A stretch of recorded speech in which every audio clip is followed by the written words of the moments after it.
السلام علیکم معزز سامعین، آج کی ہماری تحریر کا عنوان ہے نیک بیوی عظیم رحمت ہے۔ دوپہر کا وقت تھا، گرمی انتہا پر تھی۔ خلیفہ معاویہ بن ابی سفیان دمشق میں اپنے محل میں بیٹھے ہوئے تھے۔ محل کے دریچے سے سامنے کا منظر صاف دکھائی دے رہا تھا، دور دور تک کھلا میدان تھا۔ اچانک خلیفہ کی نظر ایک شخص پر پڑی جو افنان و خزان ننگے پاؤں قیامت کی اس گرمی میں محل کی طرف بڑھ رہا تھا۔ خلیفہ نے حاضرین کو مخاطب کر کے کہا، جس شخص کو اس گرمی میں بھی اس طرح سفر کرنے کی مجبوری ہے، اس سے زیادہ بد نصیب اور کون ہو سکتا ہے؟ حاضرین میں سے ایک شخص نے عرض کی، امیر المومنین، ممکن ہے کوئی حاجت اسے آپ کے پاس کھینچ لائی ہے۔ خلیفہ نے کہا، واللہ اگر یہ شخص میرے پاس کوئی حاجت لے کر آیا ہے تو میں اس کی حاجت ضرور پوری کروں گا۔ پھر ایک خادم کو طلب کیا اور اسے حکم دیا کہ وہ دروازے پر کھڑا رہے، اگر یہ شخص مجھ سے ملاقات کرنا چاہے تو اسے میرے پاس آنے سے نہ روکا جائے۔ چند لمحوں بعد وہ شخص خلیفہ کے سامنے حاضر تھا۔ خلیفہ نے اس سے پوچھا، کون سی حاجت تمہیں یہاں لائی؟ جناب، میں شکایت لے کر آیا ہوں، مجھ پر ظلم ہوا ہے، میں انصاف کا طلبگار ہوں۔ اے رابی، کس نے تم پر ظلم ڈھایا ہے؟ خلیفہ نے پھر پوچھا۔ اس شخص نے جواب دیا، مروان بن حکم نے، جسے آپ نے ہمارا والی بنا کر بھیجا ہے، اور یہ شخص ہمارے لیے وبال جان بن گیا۔ میرے لیے اور میری بیوی کے لیے تو اس شخص نے ظلم کی انتہا کر دی۔ خدا را اپنے اس والی کے خلاف میرے حق میں انصاف فرمائیے۔ خلیفہ نے کہا، اے رابی، مجھے اپنا پورا قصہ سناؤ۔ اے رابی بولا، جناب، میری ایک بیوی تھی، میں اس کا عاشق زار تھا۔ ہمارے پاس اونٹوں کا ایک قافلہ تھا جس سے ہم بآسانی گزر بسر کر لیتے تھے۔ پھر یوں ہوا کہ ہمارے علاقے میں قحط پڑ گیا، میری حالت ابتر ہو گئی اور میرے پاس مال و دولت میں سے کچھ بھی باقی نہ رہا۔ میری بیوی سعاد کے باپ کو جب میری اس حالت کی خبر ہوئی تو وہ زبردستی میری بیوی کو میرے گھر سے لے گیا۔ میں نے مروان بن حکم کے پاس شکایت کی۔ مروان نے میری بیوی کے باپ کو بلا بھیجا۔ اس نے مروان کے سامنے غلط بیانی سے کام لیا اور کہا کہ میری بیٹی سعاد اس مفلوک الحال شخص کے پاس رہنے کے لیے رضامند نہیں ہے۔ میں نے مروان سے سعاد کو بلا کر اس کی رضا پوچھنے کی درخواست کی۔ چنانچہ مروان نے سعاد کو طلب کیا، مگر جب سعاد حاضر ہوئی اور مروان کی نظر اس پر پڑی تو وہ مروان کو پسند آ گئی، اور بجائے انصاف کے وہ الٹا میرا دشمن بن بیٹھا۔ اس نے مجھے بلا قصور برا بلا کہنا شروع کر دیا اور مجھے جیل میں ڈالنے کا حکم جاری کر دیا۔ پھر سعاد کے باپ سے طے کر لیا کہ وہ 1000 دینار حق مہر کے بدلے مجھ سے طلاق کے بعد سعاد کا نکاح مروان سے کر دے گا۔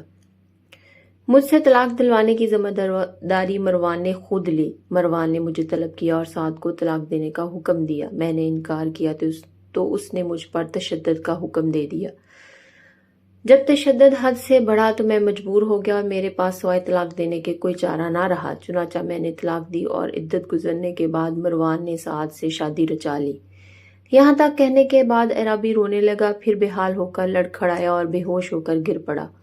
غصہ خلیفہ کے چہرے پر ٹپکنے لگا اور کہنے لگا، مروان نے اللہ کی حدود میں دست اندازی کی ہے اور ایک مسلمان کی عزت پر ہاتھ ڈالا ہے۔ پھر قلم اور کاغذ منگوایا اور مروان بن حکم کے نام لکھا۔ مجھے اطلاع ملی ہے کہ تم نے اسلام کی قائم کردہ حدود سے تجاوز کیا ہے اور اپنی رعیت کی ایک شخص پر ظلم ڈھایا ہے۔ اب تمہارے جیسے شخص کو حرص و ہوس سے باز رکھنا لازم ہو گیا ہے۔ پھر 2 اشعار لکھے جن کا مطلب یہ تھا، میرے پاس ایک سنگین معاملے کی شکایت کی گئی ہے جس کا تمہیں علم نہیں۔ میں تمہارے جیسے گناہگار کے کام سے اللہ سے استغفار کرتا ہوں۔ تم فوراً سعاد کو طلاق دے کر نصر بن زبیان کے ہمراہ ہمارے پاس روانہ کر دو۔ مروان کو جب یہ حکم ملا تو تعمیل کے حکم کے بغیر اس کے پاس کوئی چارہ نہ رہا، چنانچہ اس نے فوراً سعاد کو طلاق دے دی اور نصر بن زبیان کے ہمراہ اسے دمشق روانہ کر دیا۔ ساتھ ہی شیروں کی زبانی ایک خط ارسال کیا جس میں لکھا تھا، اے امیر المومنین، میرے بارے میں جلدی نہ کیجیے، میں اپنے اس فعل پر شرمندہ ہوں اور معذرت خواہ ہوں، مگر آپ جب اسے دیکھیں گے تو آپ کو معلوم ہوگا کہ انسان کی تمام آرزوئیں ایک جسم میں مجسم ہے۔ آپ کے پاس سورج کی مانند ایک حسین صورت آ رہی ہے، ایسی صورت کسی انسان نے کبھی دیکھی ہوگی نہ کسی جن نے۔ خلیفہ نے خط پڑھا تو مسکرائے اور حکم دیا کہ سعاد کو حاضر کیا جائے۔ سعاد دربار میں حاضر ہوئی۔ جب خلیفہ کی نظر اس پر پڑی تو واقعی خلیفہ نے محسوس کیا کہ وہ حسن و جمال میں اپنا کوئی ثانی نہیں رکھتی۔ پھر جب خلیفہ نے اس سے بات کی تو مزید حیران ہوئے۔ فصاحت، بلاغت اور ذہانت میں بھی اس کا کوئی جواب نہیں تھا۔ پھر انہوں نے میاں بیوی کے باہمی خلوص کو پرکھنا چاہا اور اعرابی کو مخاطب کر کے کہا، تجھے اس کے بغیر کیوں سکون نہیں آتا؟ میں اس کے عوض تجھے چاندی جیسی حسین و جمیل 3 کنیزیں عطا کروں گا اور ہر کنیز کے ساتھ 1,000 دینار کا عطیہ بھی ملے گا، اور پھر تجھے بیت المال اتنا کچھ عطا کرے گا کہ تیرے لیے کافی ہو جائے گا۔ اعرابی نے جب یہ سنا تو چیخا، مروان بن حکم کے ظلم کے خلاف میں نے آپ سے انصاف مانگا تھا، اب میں آپ کے ظلم کے خلاف انصاف کس سے مانگوں؟ خلیفہ مسکرائے اور بولے، تجھے اقرار ہے کہ تو نے سعد کو طلاق دے دی تھی۔ مروان بھی اس سے طلاق دینے کا اقراری ہے، اب ہم سعد کو اختیار دیتے ہیں کہ وہ جسے چاہے اپنے لیے اختیار کر لے۔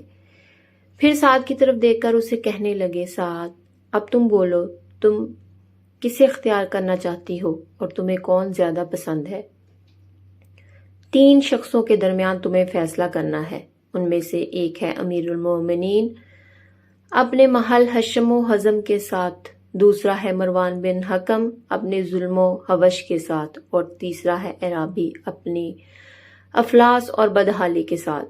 سعد نے شیر کی زبان میں فوراً جواب دیا، اگرچہ یہ شخص مفلس اور بدحال ہے مگر میرے نزدیک اپنی ساری قوم اور ساری عزیزوں سے زیادہ باعزت ہے اور یہ مجھے عزیز تر ہے۔ پھر کہنے لگی، اے امیر المومنین، زمانے کے حواسات اور وقت کی تبدیلی سے میں شکست خوردہ نہیں ہوں گی۔ میرا اور اس اعرابی کا ساتھ بڑا پرانا ہے جسے فراموش نہیں کیا جا سکتا، نہ ہی اس محبت کو ختم کیا جا سکتا ہے۔ جب میں نے خوشحالی کے زمانے میں اس کی رفاقت سے لطف اٹھایا ہے تو اب پریشان حالی میں بھی میرا سب سے زیادہ حقدار ہے۔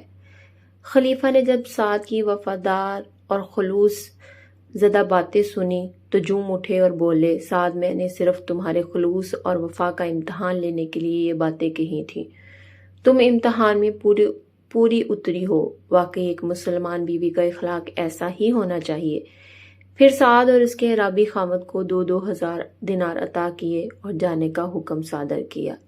ہماری زندگی میں بھی ایسے بہت سے معاملات آتے ہیں جہاں پر ہمارے شوہر اس طرح سے ہمارا خیال نہیں رکھ پا رہے ہوتے یا کمائی نہیں کر کے لا رہے ہوتے، تو اس وقت میں بھی ہم سب بہنوں کا، بیویوں کا فرض بنتا ہے کہ اپنے شوہروں کا مان رکھیں اور ان کے ساتھ ویسے ہی وفاداری رکھیں جیسے پہلے رکھتی تھی۔